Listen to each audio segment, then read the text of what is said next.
قرآن مجید کے 21ویں پارے میں سورہ لقمان ہے۔ جناب لقمان علیہ الرحمٰن نبی نہیں تھے، اللہ کے نیک بندے تھے۔ حضرت داؤد علیہ السلام کی انہوں نے صحبت پائی تھی۔ رنگ کالا تھا، ہونٹ موٹے تھے، لیکن اللہ تبارک و تعالی نے حکمت اور دانائی بڑی عطا فرمائی۔ آپ کی اس حکمت اور امور خیر کی وجہ سے دور دراز سے لوگ آپ کی خدمت میں حاضر ہوتے تھے، اور آپ سے اللہ تبارک و تعالی کی عطا کردہ حکمت اور دانائی سے فیض یاب ہوتے تھے۔ حضرت لقمان نے اپنے بیٹے کو کچھ نصیحتیں فرمائیں۔ اپنے بچے کو انہوں نے کچھ چیزوں کے بارے میں تربیت دی۔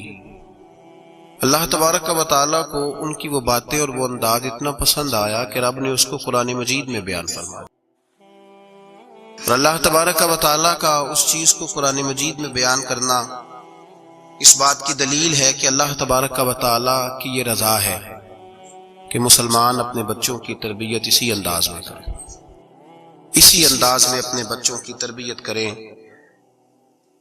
یہ عنوان اور یہ باتیں ماں اور باپ کو سیکھنی چاہیے، بلکہ ہمارے بعض بزرگ تو فرماتے ہیں کہ جس بیٹے اور بیٹی کا نکاح کرنے کا ارادہ ہو، اس کو جہاں اور ان کی ضرورت کے مسائل سکھائے جائیں، وہاں انہیں سورہ لقمان کی ان آیات کی ضرور ان تک پیغام پہنچایا جائے، تاکہ انہیں پتہ ہو کہ کس نہج پر، کس بنیاد پر اور کس طریقے سے ہم نے اپنے بچوں کو اللہ تبارک و تعالیٰ کی رضا کے مطابق ڈھالا۔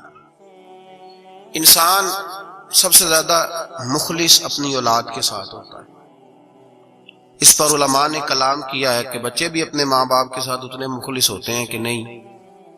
اس میں تو شک ہے کہ ہو سکتا ہے بچے اپنے ماں باپ کے ساتھ اتنے مخلص نہ ہوں، لیکن یہ طے شدہ بات ہے کہ ماں باپ اپنی اولاد کے ساتھ وہ مخلص ہوتے ہیں، ان کا خلوص مکمل ہوتا ہے اپنے بچوں کے ساتھ۔ تو حضرت لقمان جب اپنے بچے کو نصیحت کر رہے تھے تو وہ ان باتوں کی طرف دلا رہے تھے جو وہ سمجھتے تھے کہ بڑی ہی ضروری ہے، جن کی وجہ سے ان کا بچہ بڑی خیر پا جائے گا، مکمل کامیابی دنیا اور آخرت کی حاصل کر جائے گا۔ ہم اپنی اولاد سے مخلص ہوتے ہیں، ہمارا اپنی اولاد کے معاملے میں رویہ بڑا خوبصورت، اور ہمارا دل اپنے بچوں کے بارے میں بڑا صاف ہوتا ہے۔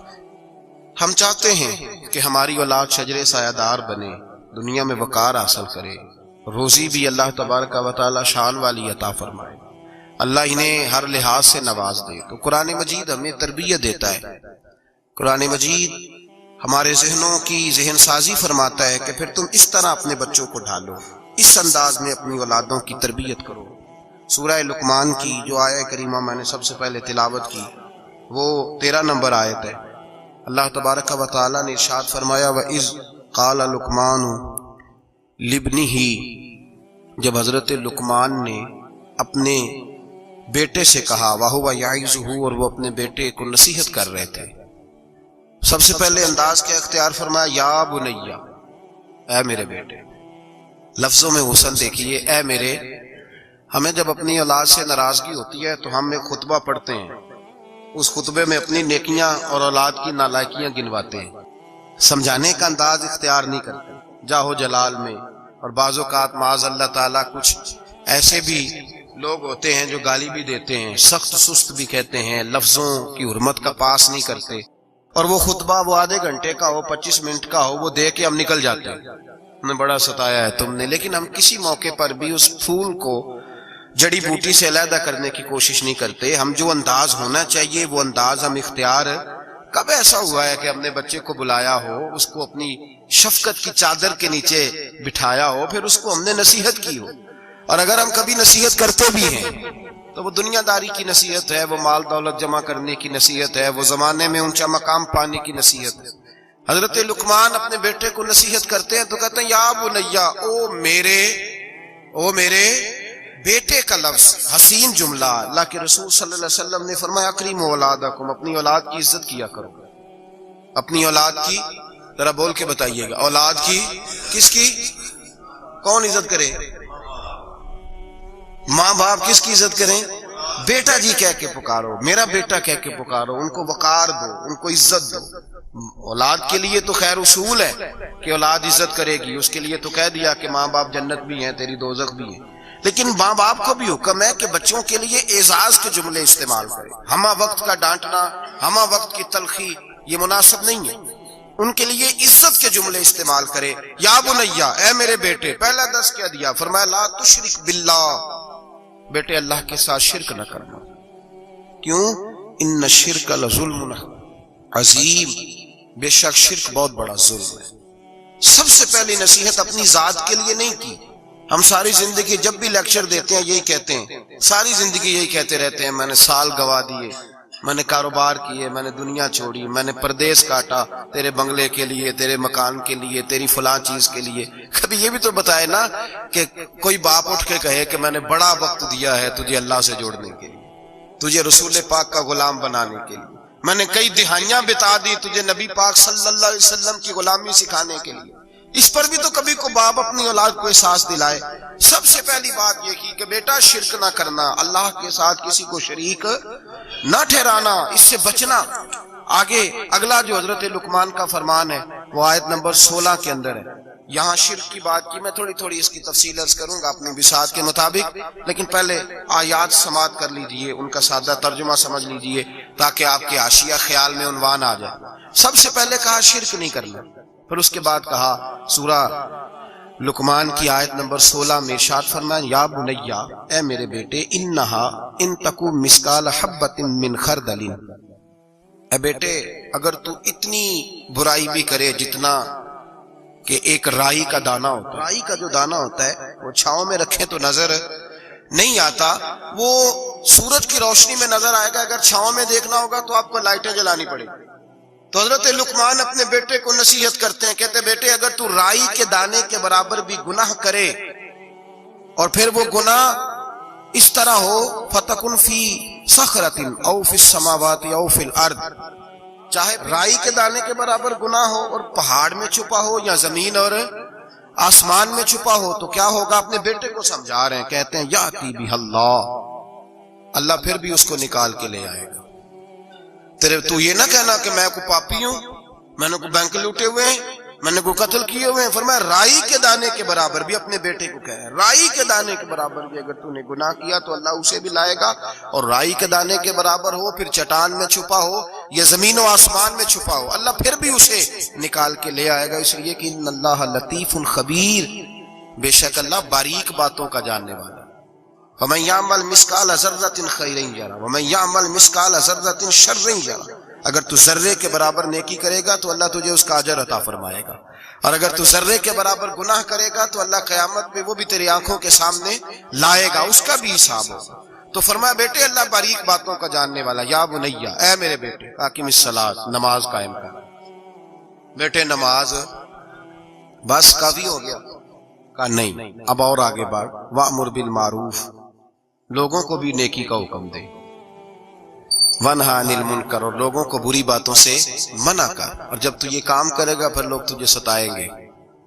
ہو ہی نہیں سکتا کوئی حق بات کرے اور لوگ اس پہ طعن و تشنیع نہ کریں، یہ ہو ہی نہیں سکتا، یہ ممکن ہی نہیں۔ فرمایا جب تو نیکی کا حکم دے گا اور برائی سے روکے گا تو پھر کیا ہوگا؟ تیرے اوپر مصیبت آئے گی، اب تو نے کیا کرنا ہے؟ پھر تو نے اس آنے والی مصیبت پر صبر کرنا ہے۔ بے شک یہ بڑی ہمت کے کام ہے، یہ بڑی دنائی کا کام ہے، دلیری کا کام ہے، اتنا آسان ہے ہی نہیں، بڑے حوصلے کا کام ہے۔ جس سے زندگی ہو پیاری وہ یہیں سے لوٹ جائے، میرے قافلے میں شامل کوئی کم ظرف نہیں ہے، یہ ہمت کا کام ہے، آسان ہے ہی نہیں۔ آگے کیا ارشاد فرمایا، بڑی میرا دل کرتا ہے بڑی توجہ سے سنیں نا یاد، بڑی کہ آگے ترتیب کیا لگائی حضرت جناب سیدنا لقمان کیا کہتے ہیں؟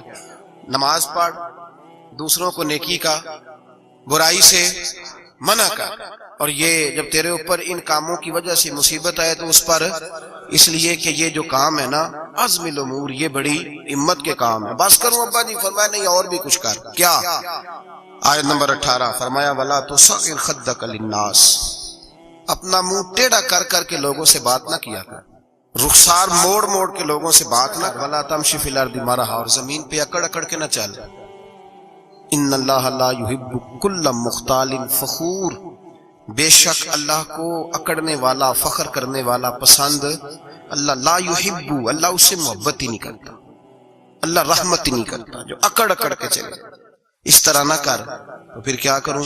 آیت نمبر 19 شروع ہو گئی، وقصد فی مشیک، درمیانی چال چل، وغضض من صوتک، اپنی آواز پست رکھ، اپنی آواز جو اعلیٰ ظرف ہوتے ہیں ہمیشہ جھک کے ملتے، صراحی سرنگوں ہو کر بھرا کرتی ہے پیمانے، اس طرح کر کے تو درمیانی چال چل اور اپنی آواز کو وغضض من صوتک، اپنی آواز کو پست رکھ، اس لیے کہ ان انکر الاصوات لصوت الحمیر، اللہ کو جو آواز سب سے ناپسند ہے اور سب سے بری آواز ہے وہ گدھے کی آواز ہے۔ چلا چلا کے نہ چل، تو ضدی ہو گیا تو اب شور نہ کر، یہ تربیت ہے اپنی اولاد کے لیے۔ سب سے پہلے ارشاد فرمایا جا رہا ہے کہ تو نے شرک نہیں کرنا۔ شرک بھی دو قسم کا ہے، ایک تو شرک وہ ہے کسی نے اللہ کی ذات میں شریک بنا لیا کہ یہ بھی ساتھ شریک ہے، اور ایک شرک اصغر ہے، ریاکاری، دکھلاوا، نماز اللہ کی پڑھنی، دکھانا بندوں کو۔ مسجد میں پیسے کس کی رضا کے لیے دینے؟ تو اعلان کرانے کا کیا مقصد ہے کہ ختم کے موقع پر، سال ثواب کے موقع پہ کھڑے ہو کے اعلان ہوتا ہے 1 لاکھ قرآن پاک پڑھا گیا ہے، 10,000 درود شریف پڑھا گیا ہے، اور جوئی صاحب نے نا جی 50,000 روپیہ مسجد بھی دیا ہے، یہ شرک ہے، یہ شرک اصغر ہے، یہ میرے رسول پاک نے منع فرمایا ہے۔ صحیح بخاری میں لفظ ہے، نبی رحمت صلی اللہ علیہ وسلم شہدائے احد کے مزاروں پہ کھڑے تھے، تو وہاں کھڑے ہو کے اللہ کے رسول نے فرمایا میرے ذہن سے فکر نکل گئی ہے، میری امت قیامت تک شرک نہیں کرے گی، اب یہ مشرک نہیں ہوں گے، بت نہیں پوجیں گے، یہ دوسرے معبود نہیں بنائیں گے۔ تو حضور فکر کس بات کی ہے؟ فرمایا یہ ریاکاریاں کریں گے، دکھلاوے کریں گے، تصنع، بناوٹ کریں گے، یہ اللہ کی عبادت میں اوروں کو شریک ٹھہرائیں۔ میرے دوستو یاد رکھو، سب سے پہلا حکم حضرت لقمان اپنے بچے کو دے رہے ہیں اور بتا یہ رہے ہیں کہ بیٹے اللہ والا بن جا، بیٹے اللہ سے جڑ جا، شرک نہ کرنا، شرک بہت بڑا ظلم ہے۔ میرے بھائی سب نے مفسرین نے اپنی اپنی بات لکھی، میرے استاذ گرامی یہاں فرمایا کرتے تھے، او بھائی اگر تو دنیا میں اپنے بیٹے کو دھوپ میں بیٹھا دیکھے تو تیرا دل پھٹ جاتا ہے، یہ دھوپ میں کیوں بیٹھا ہے، اس کو شرک سے بچا، شرک اکبر سے بھی بچا، اصغر سے بھی بچا، خفی اور جلی دونوں قسم کے شرک سے بچا۔ دنیا میں تیرا بیٹا دھوپ میں ہو تجھ سے برداشت نہیں ہوتا، بتا اگر تیرا بیٹا جہنم میں گیا تو تجھے کیسے برداشت ہوگا، آگ میں جلتا ہوا تجھے۔ اسے اللہ سے جوڑ دے، اسے رسول اللہ صلی اللہ علیہ وسلم کا غلام بنا دے۔ میرے نبی کریم سید عالم صلی اللہ علیہ وسلم نے فرمایا جب تیرا بیٹا 7 سال کا ہو جائے تو اسے مسجد لے کے جا، 3 سال تک لے کے جا مسجد، 10 سال کا نماز نہ پڑھے تو سزا دے، 3 سال تک خود اپنے ہاتھوں سے ٹریننگ دے، اسے مسجد لے جا، آداب مسجد بتا، اسے نماز سکھا، تو خود لے کر کے جا، بھیجنے کا نہیں کہا۔ فرمایا جب بچہ 7 سال کا ہو جائے تو اسے مسجد، بڑی محنت کرتے ہیں ہم بیٹے کو بنگلہ دینے کے لیے، بینک بیلنس دینے کے لیے، دن رات ایک کر دیتے ہیں، خدا را اسے نمازی بنانے کی بھی محنت کرو۔ حضرت بابا فرید الدین گنج شکر رحمت اللہ تعالی علیہ کی اماں کہتی ہیں جب میرا بیٹا پیدا ہونے والا تھا تو میں رب کی بارگاہ میں دعا کرتی تھی، اللہ اگر تو مجھے بیٹا دے تو اس طرح کا دینا بیٹا میرا ہو پر بندہ تیرا ہو، اے اللہ اگر بیٹا دینا تو اس طرح کا دینا، میرے اللہ اس طرح کی مجھے اولاد دینا کہ دودھ وہ میری چھاتی سے پیے پر شکر تیرا ادا کرے، اے اللہ اگر بیٹا دینا تو اس طرح کا دینا کہ قوت روٹی روزی وہ زمین پہ کھائے لیکن اسی زمین پر وہ تیرے دین کا سپاہی بھی بنے، وہ مجاہد فی سبیل اللہ بھی بنے۔ حضرت بابا صاحب کہتے ہیں مجھے شکر پسند تھی، اماں بڑے جتن کرتی ہے بیٹے کے لیے، بڑا کچھ کرتی ہے، وہ بیٹے روٹی ٹائم پہ کھانا بلا کا، کہتے ہیں مجھے شکر پسند تھی، میری اماں سردیوں کے ٹھنڈے موسم میں اٹھ کے میرے لیے پانی بھی گرم کرتی، مصلی بھی بچھاتی، اور پھر ایک پڑیا شکر کی بنا کے میرے مصلی کے نیچے بھی رکھتی، کہتی بیٹا نماز پڑھے تو اللہ شکر دیتا ہے۔ آپ فرماتے ہیں میں روز نماز کی 5 نمازوں کا وقت مصلی اٹھاتا تو پڑیا شکر کی ملتی، سکول اور مدرسے کے میں اپنے کلاس فیلوں کو بھی کہتا نماز پڑھو بڑی پیاری شکر ملتی ہے، کہتے ہیں میں روز شکر کھاتا۔ ایک سویرے فجر کی نماز میں اماں نے وضو تو کرایا، مصلی بھی بچھایا، پر دیہات کی وہ سادی بیوی جس کا سارا کام بھی خلوص پہ مبنی تھا، جو آکسفورڈ سے پڑھی ہوئی تو نہیں تھی لیکن آداب ممتا اسے سارے آتے تھے، جو کسی یونیورسٹی کی سند یافتہ تو نہیں تھی لیکن بیٹے کے ساتھ کس طرح کا رویہ اختیار کرنا ہے یہ سارا اسے پتا تھا۔ کہتے ہیں سادی اماں نے سارے کام کیے، لیکن شکر رکھنا بھول گئی. بابا صاحب کہتے ہیں میں نماز پڑھنے لگا تو ماں نے یہ بھی بتایا تھا کہ نمازی کے آگے سے نہیں گزرتے، نمازی کے آگے نہیں ہوتے. اب اماں کہتی ہے میں مجبور ہوں، درس بھی میں نے دیا ہے، بھول گئی ہوں، اب شکر رکھنے جاؤں گی تو پردہ کھل جائے گا. ایک کونے میں لگ کے ماں روئی، بیٹے کی شفا کے لیے نہیں، بیٹے کی نوکری کے لیے نہیں، بیٹے کے اچھے مستقبل کے لیے نہیں. ماں روئی، آنسو بہے تو کہتی کیا ہے، اے اللہ میں اسے اپنے آگے جھکانے کو جتن تھوڑی کرتی تھی، تیرا بنانے کا جتن کرتی تھی. اے اللہ مہربانی فرما، میری پردے داری کر، اگر راز کھل گیا تو میرا فرید نماز نہ چھوڑ جائے. بابا صاحب کہتے ہیں اماں تڑپتی رہی اور میں نے نماز پڑھ کے مصلی اٹھایا. پہلے پڑیا ہوتی تھی، اب تو پورا دریا شکر کا بہ رہا ہے. فرماتے ہیں میں نے وہ اٹھائی، شکر کھائی اور میں نے چیخ کے کہا اماں جلدی آ، آج بڑی لذیذ ہے، آج شکر کوئی انوکھی ہے. اور آج تو کمال شکر دی ہے میرے اللہ نے، ایک پڑیا کی جگہ پورا دریا بہ رہا ہے. بابا صاحب رحمت اللہ علیہ فرماتے ہیں میری اماں آئی اور میری اماں نے بازو کھولے تو ماں کی ممتا ہی بتاتی ہے کہ اللہ کی رحمت کس طرح کی ہوتی ہے. کہتے میں نے اماں کے سینے سے لگا تو اماں رو کے کہنے لگی بیٹے پہلے میں شکر دیتی تھی، آج شکر بنانے والے نے شکر عطا فرمائی ہے. ساری زندگی پیشانی سے سجدے کا نور نہیں گیا، ساری زندگی وہ لذت عبادت نہیں گئی، اس لیے کہ استاد نے ڈنڈے سے نمازی نہیں بنایا تھا، اس لیے کہ پیر صاحب نے یہ کہہ کہ نمازی نہیں بنایا تھا کہ نماز پڑھو گے تو روٹی میں برکت ہو جائے گی، اس لیے کہ علامہ صاحب کا وہ بات سن کے ہم نمازی نہیں بنے تھے کہ جس نماز میں بتایا جاتا ہے کہ بیماریاں ختم ہو جائیں گی نماز پڑھنے سے. اماں نے رب سے جوڑنے کے لیے نمازی بنایا تھا. ساری زندگی بابا صاحب کہتے رہے اٹھ فریدا ستے آ، چاڑو دے مسیت، چل ہن اٹھ فریدا ستے آ، چاڑو دے مسیت، او تو ستا ہے رب جاگدا تیری ڈاڈے نال پرید. ساری زندگی نماز کی ٹریننگ دینا، اپنے بچوں کو اپنے رب سے جوڑنا، اپنے بچوں کو اللہ کے ساتھ ان کا تعلق بنانا، ان کو رب والا بنانا، انہیں رسول پاک کا غلام بنانا، یہ ڈیوٹی ہے ماں باپ کی. ماں باپ اپنے بچوں کے سینوں میں اللہ کی محبت داخل فرمائے. میرے نبی کریم سید عالم صلی اللہ علیہ وسلم نے ہمیں جن چیزوں کے بارے میں تلقین کی ان میں سے ایک یہ ہے کہ اپنے بچے کو نمازی بناؤ، انہیں مسجد لے کر کے جاؤ، انہیں پیغام اللہ کے دین کا پیغام خود سکھاؤ. شرک کے بعد جو ارشاد فرمایا وہ یہ ہے کہ چھوٹا سا گناہ، یا بنیا ان تکو مثقال حبۃ من خردل فتکن فی صخرۃ او فی السماوات او فی الارض. بیٹے چھوٹا سا رائی کے دانے کے برابر بھی گناہ اگر تو کرے گا، اور وہ گناہ چاہے پہاڑ کے پیچھے ہو چاہے زمین و آسمان میں چھپا ہو، اللہ اسے بھی چھوٹے چھوٹے گناہ سے. مثالیں بہت ساری ہیں لیکن سادی سی بات ہے نا. میرے نبی کریم سید عالم صلی اللہ تعالی علیہ وآلہ وسلم نے فرمایا ہے کہ مومن بزدل ہو سکتا ہے، مومن کاہل ہو سکتا ہے، کنجوس ہو سکتا ہے، لیکن مومن کبھی جھوٹا نہیں ہوتا. نبی پاک صلی اللہ علیہ وسلم فرماتے ہیں جب تو جھوٹ بولتا ہے تو اتنی بدبو نکلتی ہے کہ تیرے کرامن کاتبین چھوڑ کے پیچھے کھڑے ہو جاتے ہیں، اتنی بدبو نکلتی ہے تیرے وجود سے. تربیت ہی ہے نا. محبوب سبحانی، غوث سمدانی، شیخ عبد القادر جیلانی. اماں کیا کہتی ہے؟ اماں کہتی ہے عبد القادر میں تجھے بغداد پڑھنے بھیج رہی ہوں، لیکن ماں کی یونیورسٹی کا پہلا سبق بھی یاد کر لے.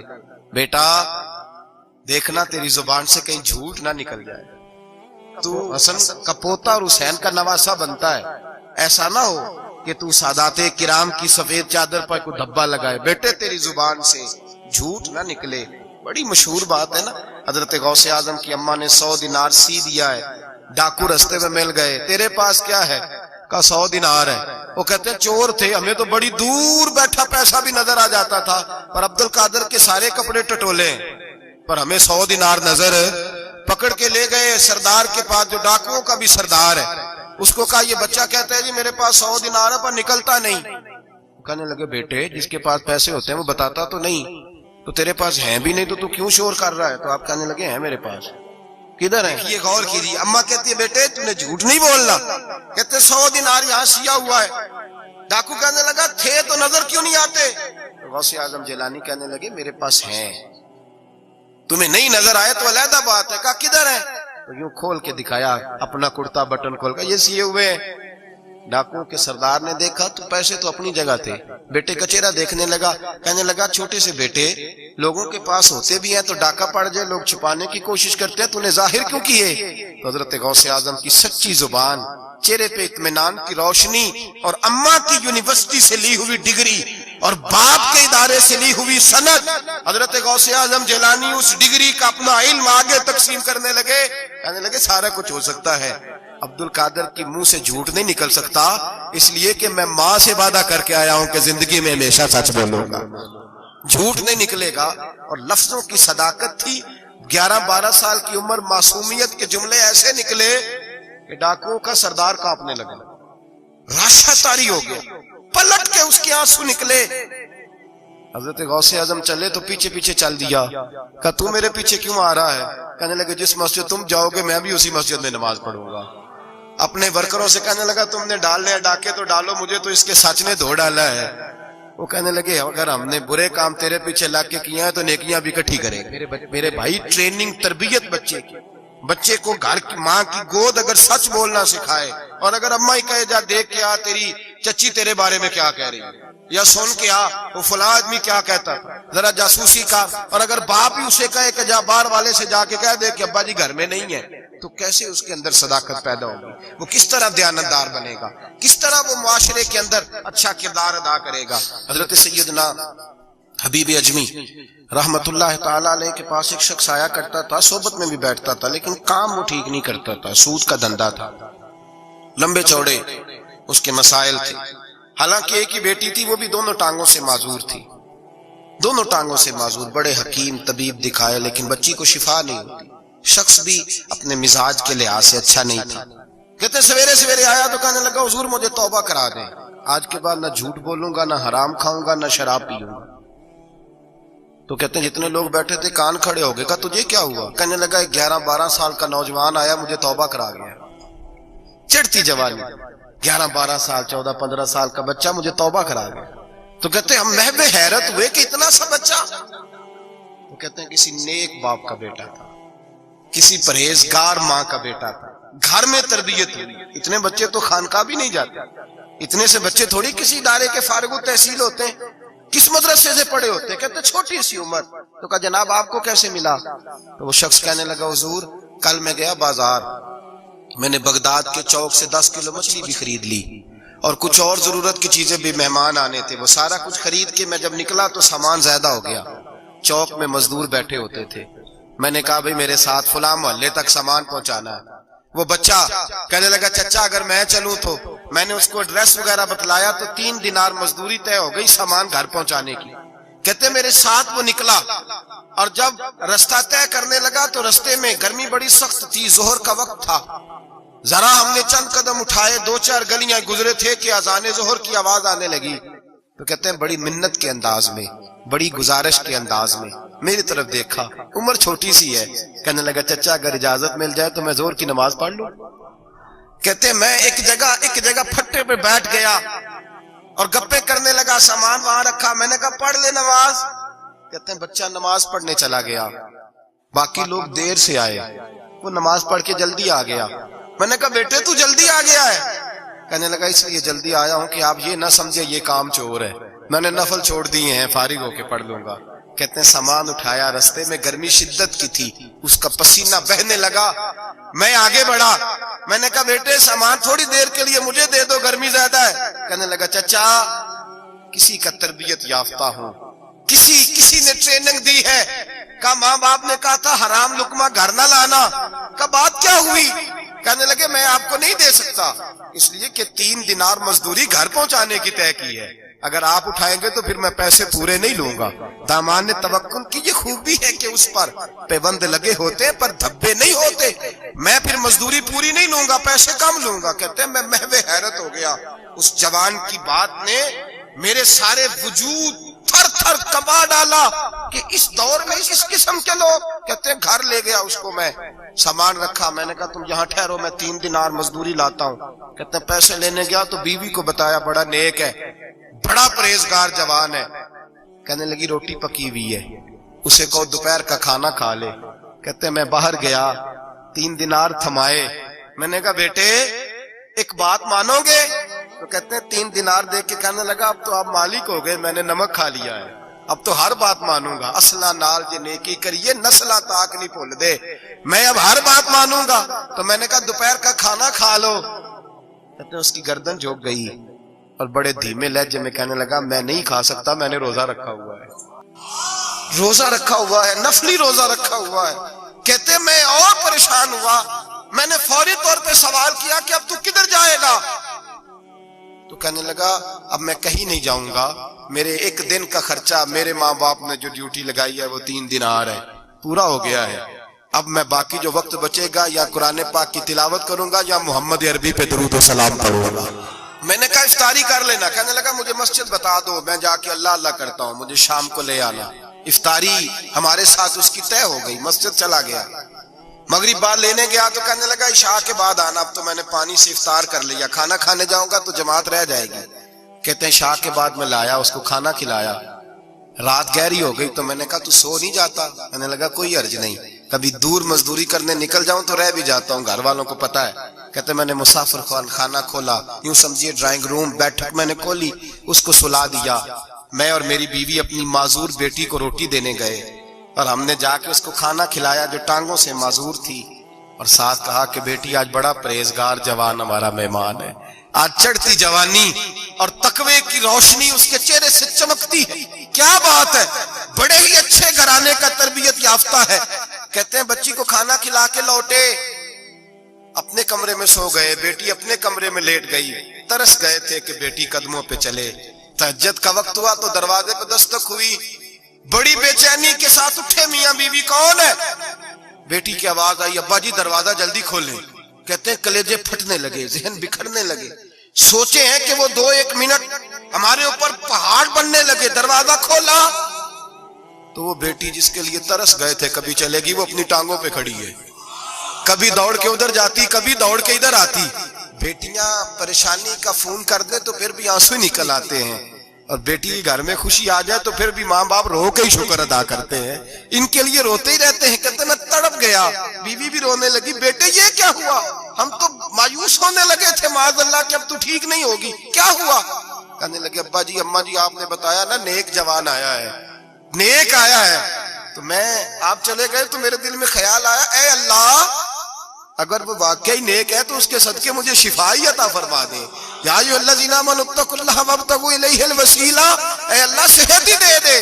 کہتے ابھی میری دعا بھی پوری نہیں ہوئی کہ میرا وجود حرکت کرنے لگا، اور یہ دیکھو میں اٹھ کے کھڑا ہو گئی ہوں۔ کہتے ہیں ہم لوگوں نے یہ دیکھا تو بھاگے اس کے کمرے کی جانب، جب دروازے پہ ہاتھ رکھا تو دروازہ کھل گیا، آگے گئے تو پلنگ خالی تھا، ایک رکا چھوڑ گیا ہے۔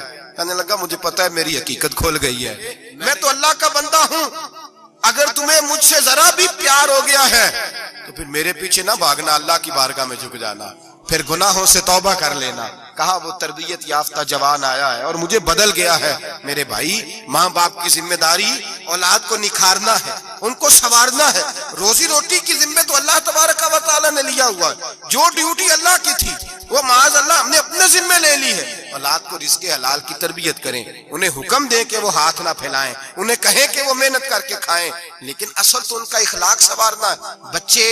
بچے ہمارے ان کی پوزیشن اتنی خراب ہو جاتی ہے، ہم لاڈ پیار میں اتنا ضدی کر لیتے ہیں، جب جس بچے کا ماں باپ کے ساتھ گزارا نہیں، بتلائیے وہ بیوی کے ساتھ گزارا کرے گا؟ جس کا ماں باپ کے ساتھ وقت نہیں گزرتا وہ بہن بھائیوں کے ساتھ گزارے گا؟ جس کا ماں باپ کے ساتھ وقت نہیں گزرتا وہ کولیگز کے ساتھ وقت گزارے گا؟ کس طرح وہ اپنے آپ کو، میرے نبی کریم سید عالم صلی اللہ علیہ وسلم نے ڈیوٹی لگائی کہ ماں باپ اپنے بچے کی تربیت کریں، انہیں اللہ سے جوڑیں۔ تکلیف میں وقت گزارا جناب اسماعیل نے۔ ایک روایت ایسی بھی ملتی ہے کہ 13 سال حضرت ابراہیم پلٹ کے گئے نہیں بیٹے کا پتہ لینے، لیکن جب بھی بیٹے نے ماں سے باپ کے بارے میں پوچھا کہ میرے والد کیوں نہیں آتے تو ماں نے ایک ہی لفظ کہا، بیٹے جناب ابراہیم اللہ کے نبی ہے اور اللہ کے حکم سے ہمیں چھوڑ گئے ہیں۔ ایسی تربیت، ایسی ٹریننگ بچے کے ذہن کو بدل ڈالا، اسے اللہ والا بنا لیا۔ اور ہمارے مفسرین نے بحث کی ہے کہ جناب اسماعیل جو اللہ کی راہ میں قربان ہونے کو تیار ہو گئے، ان کے سینے میں جو رب کریم کا اتنا پیار موجزن ہوا کہ وہ گردن کٹانے پہ تیار ہو گئے، تو فرماتے ہیں یہ تربیت جناب ہاجرہ کی تھی، یہ ٹریننگ حضرت وہ فیضان نظر تھا، یہاں کے مکتب کی کرامت تھی۔ سکھائے کس نے اسماعیل کو آداب فرزندی؟ میرے بھائی یہ جناب ہاجرہ نے تربیت دی۔ اور پھر جو آیت نمبر 18 نے کہا کہ وَلَا تُصَغِّرْ خَدَّكَ لِلنَّاسِ، بیٹے منہ پھیر پھیر کے نہ جا، پھیر پھیر کے نہ جا۔ اگر آپ ناراض نہ ہوں تو ہم تربیت دیتے ہیں، کہتے ہیں اس بچے کے ساتھ نہ پھرا کر، یہ غریب ہے، اس کے ساتھ نہ پھرا کر، وَلَا تَمْشِ فِي الْأَرْضِ مَرَحًا۔ حضرت لقمان بیٹے سے کہتے ہیں منہ پھیر پھیر کے لوگوں سے بات نہ کر اور اکڑ اکڑ کے نہ چل، ان اللہ لا يحب كل مختال فخور، اللہ کو وہ پسند ہی نہیں جو اکڑ اکڑ کے چلے اور اترائے۔ ابھی بھی رواج ہے، کہتے ہیں دوستی لگانا تو اپنے برابر کے دوستوں سے، ایسے نہ ہو ہمارا سٹیٹس ہی نہیں، ابھی بھی وہ فرق، جو تو سید بھی ہو، مرزا بھی ہو، افغان بھی ہو، تم سبھی کچھ ہو، بتاؤ کہ مسلمان بھی ہو۔ عاجزی کا درس دیا اپنی اولاد کو، عاجزی کا، ان کو ادب سکھایا، ان کو انکساری سکھائی، لوگوں کے اندر مل بیٹھنے کا درس دیا۔ جو آدمی انکساری والا ہوتا ہے، عاجزی والا ہوتا ہے، یوں سمجھو اسے شہد لگا ہوا ہے، دنیا خود اس کے پیچھے بھاگ بھاگ کے آتی ہے۔ جو سب کے ساتھ اس نے سلوک کرنے کا عادی ہوتا ہے، لوگ اس کے گرویدہ ہو جاتے ہیں۔ لیکن جس آدمی کو آپ اکڑنا سکھا دیں، جس بچے کو آپ کہیں بس تو ہے اور کوئی بھی نہیں، اس کی اپنی زندگی بھی اس کے لیے پریشانی والی ہو جاتی ہے۔ میرے نبی رحمت سید عالم صلی اللہ تعالی علیہ وآلہ وسلم نے ارشاد فرمایا، کسی باپ نے اپنے بیٹے کو جو سب سے اچھا تحفہ دیا ہے وہ یہ ہے کہ اس نے اپنے بچے کو اچھا ادب سکھا دیا ہے، اپنے بچے کو اچھا۔ حضرت لقمان کہتے ہیں بیٹے منہ پھیر پھیر کے باتیں نہ کرنا، زمین پہ اکڑ اکڑ کے نہ چلنا، اللہ کو اکڑنے والے لوگ پسند۔ ہارون رشید نے امام نسائی کی ڈیوٹی لگائی کہ میرے بیٹے کو حدیث پڑھائے گھر آ کے، تو امام نسائی کہنے لگے یہ نبی پاک کا دین ہے، یہ میں اس کو رسوا نہیں کر سکتا، جس نے پڑھنا ہے میرے پاس آ کے پڑھے، اور جہاں سب بچے بیٹھتے ہیں وہیں پڑھے۔ ہارون رشید کہنے لگا حضور آپ کیا سمجھتے ہیں، میں نے بھی تو آپ کو آزمانے کے لیے یہ جملہ کہا تھا، یہ وہیں آ کے پڑھے گا جہاں سارے غریبوں کے بچے پڑھتے ہیں۔ اب تو روز استاد کٹہرے میں کھڑا ہوتا ہے، اسکول کے استاد کا تو مجھے نہیں پتا، پہلے مدرسے کا استاد تو روز بیچارہ ہاتھ باندھ کے چودھری صاحب نے کہا سے میرے منڈے نو ماریا، تو 8,000 کا مولوی ہے اور میرا بیٹا تو 8,000 کے روز گول گپے کھا جاتا ہے، میرے بیٹے کو تو نے مارا ہے، تجھے اپنی حیثیت کا پتہ ہے؟ روز استاد کٹہرے میں کھڑا ہوتا ہے، بچے فری میں مفت میں حافظ جی مفت میں حفظ کراتے ہیں، خدا جانے محترم کتنی مشکل سے ادارہ چلاتا ہے، اور بچے کے ماں باپ آ کہتے ہیں بلاؤ مولوی صاحب کو، اس کی طاقت کیسے ہوئی میرے بچے کو مارا ہے، وہ مولوی وہ جو کل دانے لینے آیا تھا وہ آج میرے بچے کو مارے گا، یہ رویہ ہے ہمارا۔ ہارون رشید بادشاہ نے اپنے بیٹے کو امام نسائی کے پاس پڑھنے بٹھایا، ایک دن حضرت کہاں لوگ کہتے بس بیٹا ٹھیک ہے سیدھا سیدھا تو دین سیکھ کے آیا، ایسے کسی درویش کا مرید ہونا اور کسی عالم کی نوکری کرنا، اب تو بالکل ٹھیک ہے، پیر اساں بھی رکھے نے، یہ کہ تیرا طریقہ ہے، تو پیچھے لگ گیا ہے، یہ کس طرح کا تیرا رویہ ہے؟ ہارون رشید بادشاہ، ہارون رشید وقت کا مطلق العنان بادشاہ، امام نسائی ان کے بیٹے کے استاد ہیں، امام نسائی رحمت اللہ علیہ کے پاس بیٹا پڑھتا ہے، ہارون رشید گزر رہا تھا تو بیٹا وضو کرا رہا ہے، شہزادہ وضو کرا رہا ہے استاد جی کو اور پیر دھلا رہا ہے، ہارون رشید گھوڑے سے گزرا تو اس نے دیکھا خانقاہ کے باہر مدرسے کے باہر استاد جی وضو کر رہے ہیں اور بیٹا وضو کرا رہا ہے، سراہی پکڑی ہے، لوٹا پکڑا ہے، استاد جی پیر دھو رہے ہیں، ہارون رشید غصے سے اترا، ساتھ بہت سارے سپاہی تھے، انہوں نے کہا کہ یہ مولوی کو مارے گا، مولوی کو مارے گا کہ تو کس طرح میرے بیٹے سے یہ کام کاج کرا رہا ہے؟ کہتے نیچے اترے اور ہارون رشید نے جا کے نا زور سے ایک تھپڑ اپنے بیٹے کے چہرے پہ مارا، بیٹا کہنے لگا ابا جی میری غلطی کیا ہے؟ فرمانے لگے تجھے پتہ ہی نہیں تو کس شخص کے پاس پڑھتا ہے، تو پانی ڈال رہا ہے، تیرے استاد کو اپنے ہاتھوں سے اپنے پیر دھونے پڑ رہے ہیں، بیوقوف، ایک ہاتھ سے پانی ڈال اور دوسرے ہاتھ سے استاد کے پیر دھو، تجھے پتہ ہی نہیں کہ یہ شخص جب نبی پاک کی حدیثیں بیان کرتا ہے تو کئیوں کو مصطفیٰ کا دیدار نصیب ہو جاتا ہے، یہ پتہ نہیں تو کس محدث کا شاگرد ہے، ایک ہاتھ سے پیر پہ پانی ڈال دوسرے ہاتھ سے دھو، اس لیے کہ باندھ علموں جو کرے فقیری وہ کافر مرے دیوانہ ہو، اگر تو نے دنیا میں کامیاب ہونا ہے تو اس سے فیض علم حاصل کر، بیٹے یاد رکھ اگر تو اس کی بارگاہ میں حاضری دے گا تو تو آگے بڑھے گا۔ حضرت عمر بن عبدالعزیز اتنا بڑا شخص ہے، ثانی عمر کہا گیا، ثانی عمر کہا گیا، حضرت عمر بن عبدالعزیز رحمت اللہ علیہ، حضرت صالح بن کسان ایک محدث تھے مدینے کے، ان کے شاگرد تھے۔ بچوں کو ہم آج ہی کہاں بچے ادب کرتے ہیں ساتھیہ، کہاں ادب کرتے؟ ایک اسٹوڈنٹ مجھے کہنے لگا جی ہم ادب کرتے تھے جب تک استاد ٹیوشن نہیں لیتے تھے، اب استاد بھی تو ٹیوشن لے کے پڑھاتے ہیں، اور میں نے کہا خدا کے بندے کیا دے سکتا ہے تو استاد کو؟ حضرت علی فرماتے ہیں جس نے ایک لفظ پڑھایا مجھے گلی میں کھڑا کر کے بیچ بھی سکتا ہے، تو نے قیمت کیا ڈالی ہے؟ استاد کچھ بھی کر لے، استاد نے تو استاد ہی رہنا ہے نا میرے بھائی، لیکن وہ لب و لہجہ ہمارا موجود ہے۔ مجھے ایک دفعہ میرے کالج کے لوگوں نے بلایا، کہنے لگے آپ یہاں بھی پڑھے ہوئے ہیں اور مدارس میں بھی تو ذرا فرق بیان کرے، کالج کا اور مدرسے کا کچھ بیان کرے۔ میرے ٹیچرز بھی تھے بہت سارے، تو میں نے کہا معذرت کے ساتھ یہاں تو بڑا مشکل ہو جائے گا بات کرنا، لیکن ایک جملہ میں نے مدرسے اور کالج میں ایک فرق محسوس کیا ہے۔ ہمارا مدرسے کا طالب علم آج بھی ہمارے جوتے اٹھا کے آگے رکھتا ہے، وہ آج بھی استاد کی موٹر سائیکل کو ٹاکی مارتا ہے، آج بھی صاف کرتا ہے۔ ہمارا مدرسے کا طالب علم آج بھی استاد کو پشت نہیں کرتا، لیکن کالج کا طالب علم پوچھتا ہے اسلامی تعالیٰ آیا ہے، انگریزی والا آیا ہے؟ میں نے کہا اس کے تو لب و لہجے میں ادب نہیں ہے۔ اس لیے میں نے دونوں جگہ وقت گزارا تو میں سمجھا ہوں بڑے حالات خراب ہیں مدرسوں میں بھی۔ اب وہ کیفیت نہیں رہی جو بزرگوں کی تھی، لیکن پھر بھی اگر ادب ہے تو مدارس میں ابھی بھی ہے، ابھی بھی خانقاہوں میں ادب ہے، یہاں ابھی بھی خیر کی توقع موجود۔ وہاں سے تو رخصت ہو گیا، وہاں تو معاملہ اور طرح کا ہو گیا، الا ماشاءاللہ۔ حضرت عمر بن عبدالعزیز جناب صالح بن کیسان کے پاس پڑھتے تھے، اسٹوڈنٹ تھے، اور پھر بعد میں آپ ان کے مرید بھی ہوئے، باقاعدہ درس لیتے تھے طریقت کا۔ حضرت جناب صالح بن کیسان کے پاس تعلیم تھی، ان کے والد جناب عبدالعزیز اس وقت مصر میں بہت بڑے تاجر تھے، جناب عمر بن عبدالعزیز کے والد، تو ان کے پاس چھوڑ گئے، کہا میرے بیٹے کی صرف ان کو دین نہ پڑھانا، اس کی روحانی تربیت بھی کرنا۔ ایک دن استاد جی نے عصر کی نماز کا سلام پھیرا تو حضرت عمر بن عبدالعزیز کھڑے ہو گئے، ایک رکعت ان کی رہتی تھی پیچھے، آپ نے نماز کے بعد بلایا اور بڑے میٹھے لب و لہجے میں کہا عمر کیا بات ہے تیری ایک رکعت رہ گئی؟ تو کہنے لگے استاد جی میں کنگھی کر رہا تھا، شیشے کے آگے کھڑا تھا، تو آئینہ دیکھتے دیکھتے بال سوارتے سوارتے مجھے پتہ ہی نہیں چلا، جب آیا ہوں تو لیٹ ہو گیا۔ حضرت صالح بن کیسان رحمت اللہ علیہ نے ان کے والد کو مصر میں خط لکھا، فرمایا آپ کا بیٹا میری پوری فرما برداری نہیں کرتا، کل کو مجھے نہ کہنا تربیت صحیح نہیں ہوئی۔ آج فلاں تاریخ کو اس نے ایک رکعت پوری چھوڑ دی ہے جماعت کے ساتھ، اس لیے کہ وہ کنگھی کر رہا تھا بالوں کی، پوری رکعت چھوڑ دی ہے۔ ابا جی بہت بڑے تاجر تھے، پر انہوں نے یہ نہیں کہا کہ مولوی تو پاگل ہو گیا، اس کو تو پتہ ہی نہیں کیا ہو گیا، ابھی بچہ ہو جائے گا سیانا، وہی بات نہیں ٹھیک ہو جائے گا۔ حضرت عبدالعزیز نے وہاں سے ایک شخص بھیجا پیسے دے کے، گھوڑا دے کے، فرمایا مدینے جاؤ، اور سیدھا مدینے آیا۔ حضرت عمر بن عبدالعزیز کو گھر سے اچکا، بلایا نہیں، زبردستی پکڑا، اچک کے گھوڑے پہ بٹھایا، حجام کی دکان پہ لے گئے، فرمایا اس کی ٹینڈ کر دو، نے بال کاٹ دیے اور بال کٹوا کے سیدھے حضرت صالح بن کیسان کے پاس لے گئے، کہنے لگے حضور یہ کھاتا ہے اس کے والد کا، میں نے اس کی ٹینڈ کرا دی ہے، جس بالوں کی وجہ سے اس کی جماعت رہ گئی تھی میں نے وہ بال ہی ختم کر دی ہے۔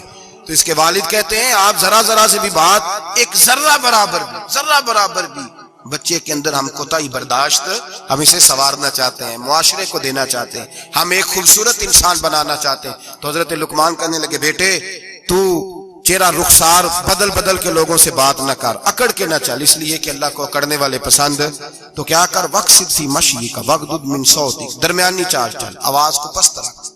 ہم اپنے بچوں کو میانہ روی کا درس نہیں دیتے۔ اگر کسی کے پاس بہت زیادہ پیسے ہیں تو وہ بس کہتا ہے میرا بیٹا، میں نے سارے لاڑ دیکھے ہیں، میں نے ہر خواہش پوری کی ہے، یہ تو کوئی عقل مندی کی بات نہیں۔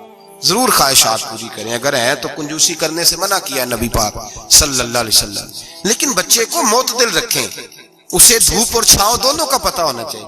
اگر زمانے میں کبھی کڑی دھوپ آ جائے تو اسے اندازہ ہو کہ میں نے یہاں کیسے کھڑے ہونا ہے، اس کو درمیانہ اور میانہ روی کا اسے درس دیں، اسے پتہ ہو، وہ نرم دل بھی ہو اور برائی کے مقابلے میں ڈٹ جانے کی طاقت بھی رکھتا ہو۔ بچے کو درمیانہ رستہ، میرے نبی کریم علیہ الصلوۃ والسلام نے فرمایا ما علم نقتصد، جو درمیانی چال چلتا ہے وہ کبھی تنگ نہیں ہوتا، اور خیر الامور اوسطھا، سب سے بہترین رستہ وہ ہے جو درمیانہ ہوتا ہے، جس میں افراط و تفریط نہیں ہوتی۔ بچوں کو درمیانہ پن سکھائیں۔